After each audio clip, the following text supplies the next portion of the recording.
Toilet से आई माँ की चीख ने अंजलि के दिल की धड़कन रोक दी। सिर में उठता दर्द अब असहनीय हो चुका था, जैसे किसी ने भीतर से उसकी खोपड़ी को कसकर पकड़ लिया हो। फिर भी वह खुद को संभालते हुए दौड़ती हुई बाथरूम की तरफ बढ़ी। फर्श पर पानी फैला हुआ था और ट्यूबलाइट लगातार झपक रही थी। अंजलि ने कांपते हाथों से दरवाजा पूरा खोला तो देखा कि उसकी माँ जमीन पर बैठी थी। उनकी आंखें अस्वाभाविक रूप से खुली हुई थी और वो कुछ गुदगुदा रहे थे। अंजलि ने उन्हें हिलाया तो माँ ने अचानक उसका हाथ पकड़ लिया। उनकी उंगलियां बर्फ की तरह ठंडी थी। धीमी टूटी हुई आवाज में उन्होंने कहा, वह अब घर में है। यह सुनते ही अंजलि के रोंगटे खड़े हो गए। इससे पहले कि वह कुछ समझ पाती, माँ की आंखें पलट गई और वह बेहोश होकर गिर पड़ी। अंजलि चीखते हुए पापा को बुलाने लगी।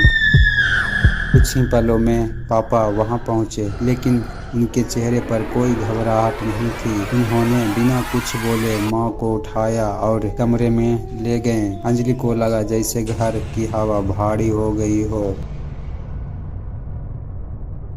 दीवारें पास आती हुई महसूस होने लगी।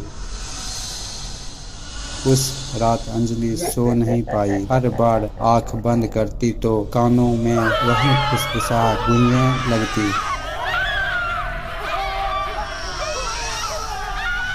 सुबह होने पर माँ की हालत सामान्य लग रही थी, लेकिन वह अंजलि से नजरें चुरा रही थी।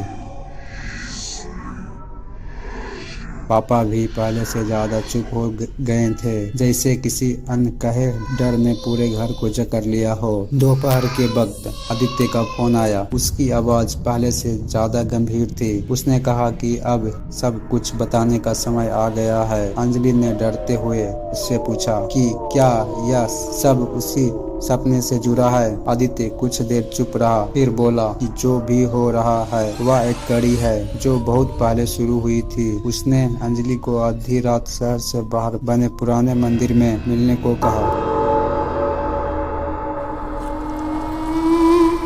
अंजलि का मन डर से भर गया, लेकिन किसी अनजानी शक्ति ने उसे हाँ कहने पर मजबूर कर दिया। शाम ढलते ही अंजलि ने घर से निकलने की तैयारी की।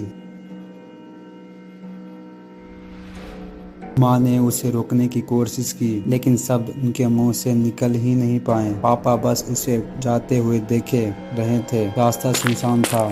मंदिर पहुँचते पहुँचते अंजलि को लग रहा था कि कोई उसे लगातार देख रहा है। मंदिर के पास पहुँचते ही हवा ठंडी हो गई। दीपकों की हल्की रोशनी में आदित्य खड़ा था। उसका चेहरा पीला और थका हुआ लग रहा था। उसने अंजलि को देखते ही कहा कि अगर वह चाहे तो अभी भी वापस जा सकती है, लेकिन अंजलि जानती थी कि अब लौटने का रास्ता नहीं बचा। आदित्य ने बताना शुरू किया कि उसके परिवार ने सालों पहले शक्ति पाने के लिए एक तांत्रिक साधना की थी। उस साधना में उन्होंने एक कर्ण पिशाचिनी को बुलाया था। उसे एक पुरुष के जीवन से बांध दिया गया था ताकि वह उसकी रक्षा करे, लेकिन वह साधना अधूरी रह गई। पिशाचिनी ने उस परिवार की हर पीढ़ी से कुछ न कुछ छीन लिया। अब उसकी नजर अंजलि पर थी। वह अंजलि के शरीर के जरिए पूरी तरह मुक्त होना चाहती थी। अंजलि को अपना सपना याद आ गया। वही औरत, वही पीली आंखें, वही नुकीले दांत। अचानक मंदिर की घंटियां अपने आप बजने लगी। हवा तेज हो गई।